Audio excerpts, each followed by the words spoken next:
ቁጥር 72 እነዚያ ያመኑትና የተሰደዱት በአላህ መንገድ ላይም በገንዘቦቻቸውና በነፍሶቻቸው የታገሉ እነዚያም ስደተኛ ወንድሞቻችን ያስጠጉትና የረዱት እነርሱ ከፊሎቹ የከፊሉ ረዳት ናቸው። አሰላሙ አለይኩም ወራህመቱላሂ ወበረካቱ። ወድ የቻናል ቤተሰቦች እንዴት ናችሁ? ሰላም ከኔ አልሐምዱሊላህ በጣም ሰላም ነኝ።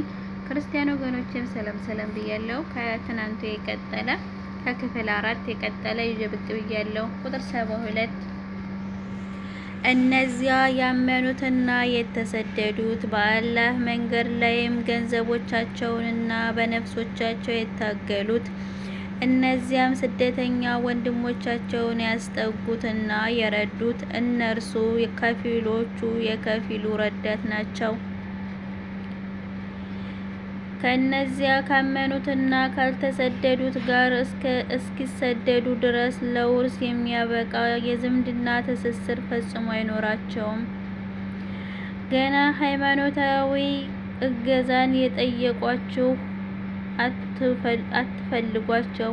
የሰላም ውል የገባችሁላቸውን ህዝቦች እንድትዋጉ ካልጠየቋችሁ በቀር ይህንንም አትፈጽሙ። አላህ የምትሰሩትን ሁሉ ተመልካች ነውና። 73 እነዚያ የካዱት ወገኖች ከፊላቸው የከፊሉ ረዳት ናቸው። እናንተም ይሁንና ካደረጋችሁት እርስ በርስ ካልተረዳዳችሁ ምድር ላይ እውከትና ጭቆና ይበረታል፣ ታላቅ ብክለት ይሆናል። 74 እነዚያ ያመኑትና የተሰደዱት በአላህ መንገድ የታገሉት እነዚያ ስደተኞች ወንድሞቻቸውን ያስጠጉትና የረዱት እነርሱም በእርግጥም አማኞች ናቸው። ምህረትም የከበረ ሲሳይም ይጠብቃቸዋል። 75 እነዚያ ከመጀመሪያው ስደት በኋላ ያመኑትና የተሰደዱት ከእናንተም ጋር በመሆን ክህደትን የታገሉት እነርሱ የእናንተም ወገኖች ናቸው። የዝምድና ባለቤቶችም ከፊሉ በከፊሉ ላይ በአላህ መጽሐፍ ውስጥ የሰፈረ የውርስ መብት አላቸው። አላህ ሁሉንም ነገር አዋቂ ነው። ሙሃጅሮች ከመካ ተሰደዱ። አንሳሮች አስተናገዷቸው። በሁለቱ መካከል ጠንካራ የእምነትና የወንድማማችነት ትስስር ተፈጠረ። ከአማኞች መካከል ወደ መዲና መሰደድ ያልደፈሩ ከአጋሪዎች ጋር ባላቸው የዝምድና ትስስርና ሌሎችም ጥቅማ ጥቅሞች ሳቢያ ያልተሰደዱ ወገኖች ከመዲናው ማህበረሰብ አባላት ጋር የውርስ ትስስር እንደሌላቸው ነው በዚህ አንቀጽ የተገለጸው። እኒህ ወገኖች ሃይማኖታዊ እገዛን ከጠየቁ ይሰጣቸዋል። ገና የሙስሊሙ ኡማህ ጋር የተሞልተዋል ወገኖች ጋር በተያያዘ ጉዳይ ከሆነ እገዛ አይደረግላቸውም። ጃሂልያ እርስ ይረዳል፣ ይተባበራል። በጃሂልያ መሰረት ላይ የተቀናጀና የተዋቀረ ማህበረሰብ ነው። የዚህ ማህበረሰብ ለመቋቋም ብሎም ለማፈረስና በምትኩ ሰላምን ለመገንባት ሙስሊሞች በተቀናጀና በተደራጀ መልኩ ሊንቀሳቀሱ ይገባል። ይህ ካልሆነ ኢስላም ማምጣት የሚሻውን ለውጥ ማምጣት አይችሉም። ቁርአን ሊፈጥረው ያለመውንም ዓለም መፍጠር ይከብዳቸዋል።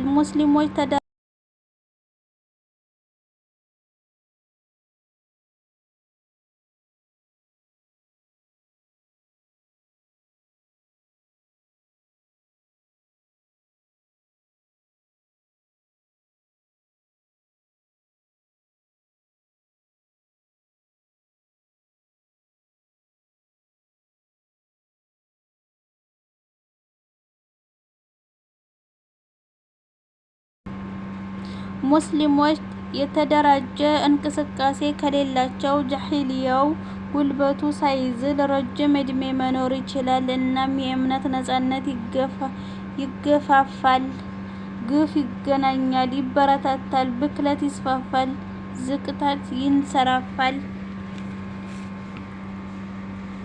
ከመጀመሪያዎቹ ስደተኞች ወይም ሙሃጅሮች በኋላ ኢስላም መዲና ላይ ማህበረሰቡን አነጸ።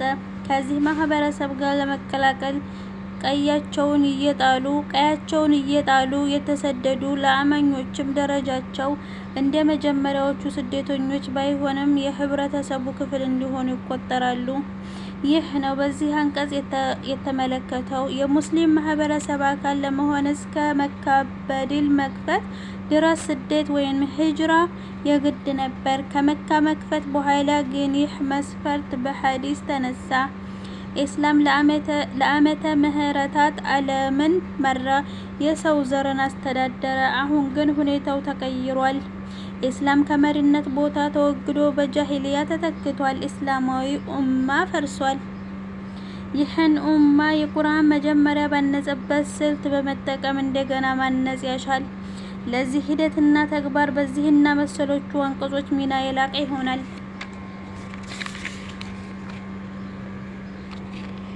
የአተውባህ ምዕራፍ መግቢያ መዲናዊ ምዕራፍ ነች። አተውባህ በመጨረሻ አካባቢ ከወረዱት የቁርአን ምዕራፎች መካከል እንደሆነች ምሁራን ይስማማሉ። ቡኻሪ በራዕ ኢብን አዚብን ዋቢ በማድረግ ያሰፈሩት ዘገባም ይህንኑ ያመለክታል። ኢማም ኢብኑ ከሲር እንዲህ ሲሉ ጽፈዋል። የምዕራፏ የመጀመሪያ ክፍል የወረደው የአላህ መልእክተኛ በተቡክ ዘመቻ እንዴት ተመለሱ ነው። በዚያው ዓመት አቡበክር የሐጅ አሚር አድርገው ላኩ። አልይንም ከዚህች ምዕራፍ ውስጥ የተጠቀሰውን ድንጋጌ ለሰዎች ያውጁ ዘንድ አስከትሎ ላካቸው። ኢብኑ ከሲር ሙኽተሰር 2:123 በዚህ ታሪክ መሰረት ምዕራፏ የወረደችው በ9ኛው ዓመተ ሂጅሪያ ነው። ይህ ዓመት የመልእክተኛው ሮማን ለማቅናት የመጡበት ዓመት ነበር። ዘመቻቸው የተቡክ ዘመቻ በመባል ይታወቃል። የዘመቱበት ወቅት እጅግ ሞቃታማና የመዲና አዝመራ የደረሰበት ወቅት ነበር። የዘመቻቸው ቦታ ርቀት ነበረው። ዘመቻው የአማኞችን እምነት ተፈታትኖታል። አማኞች ከመናፍቃን ተለይተው ታውቀዋል። የምዕራፏ አበይት ዓላማዎች ሁለት ናቸው። አንደኛ፣ የምዕራፏ የመጀመሪያውና አብይ ዓላማ እስላም ከአጋሪዎች ጋር የሚኖረው ግንኙነት ማብራሪያ ነው። በዚህ በኩል ተከታዮቹ ድንጋጌዎች ወርደዋል። ኢስላም ከአጋሪዎች ጋር ያደረገው ውል ወሰን ተበጀለት።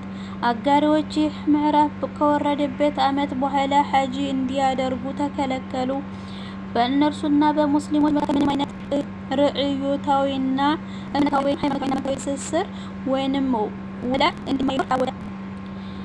የመጽሐፍ ባለቤቶች አህል ኪታብ ሰላጤ ውስጥ መኖር እንደሚሉ ሙስሊሞችም እነርሱ ጋር ሊኖራቸው በሚገባው መልካም ግንኙነት ተገለጸ። የዓለም መልእክተኛ ሰለላሁ ዐለይሂ ወሰለም ከአጋሪዎችና አህለል ኪታቦች ጋር በርካታ ስምምነቶች ተዋውለዋል። ግን አጋሪዎች በኒ ቁረይዛ፣ በኒ ቁረይኑቃ፣ በኑ ነድር ከባሉ የአይሁድ ሰዎች ጋር በመተባበር የገቡበትን ውል በተደጋጋሚ አፈረሱ።